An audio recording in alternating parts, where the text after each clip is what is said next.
Welcome back, fight fans. Welcome back. Let's just dig right into it. I've been getting a lot of questions about, Shakur Stevenson and Gervonta Tank Davis. And, these two guys have kind of been going at it a little bit on social media, calling each other out, provoking each other.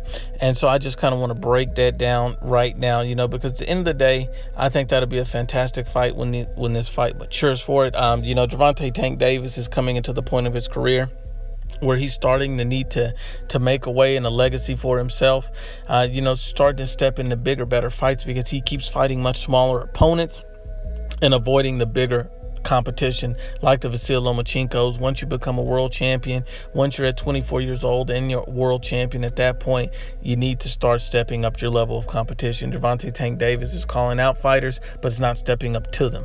Gervonta Tank Davis, if we break down his fighter profile, he's 21-0 with 20 knockouts. He's 24 years old. He's 5'5.5" with a 67.5-inch reach. So Gervonta Tank Davis is a very strong and powerful fighter, and he'll present a lot of obstacles for Shakur Stevenson. His experience overall over Shakur is going to be a problem too, because Shakur is still a very young fighter, relatively inexperienced. But if we go to Shakur Stevenson and we look at his record, he's 11-0 with 6 knockouts. He's only 21 years old.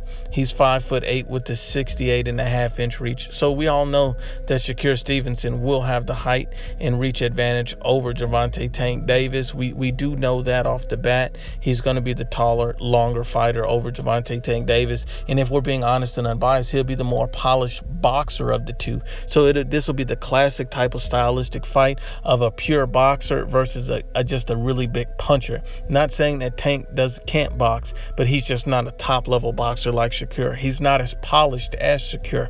And Shakur is still very young. And so he's not at the elite level yet. He's still trying to prove that he belongs and, trying to come out of his shell and get to that point. He's still somewhat green. So at this point, we still need to let that fight mature because, you have a green fighter and you have a young fighter. So I think it needs to mature a little bit longer, and we should look for that fight sometime next year. I think that'll be a better time for this fight to happen. Give Shakur more fights, let him get more acclimated, get his weight right, get his experience right. He's just now starting to step up in competition. But if I'm looking at this fight on the outside, I think it's a very close fight, a 50-50 fight, just simply because of the fact that Gervonta Tank Davis has the experience, edge, and power.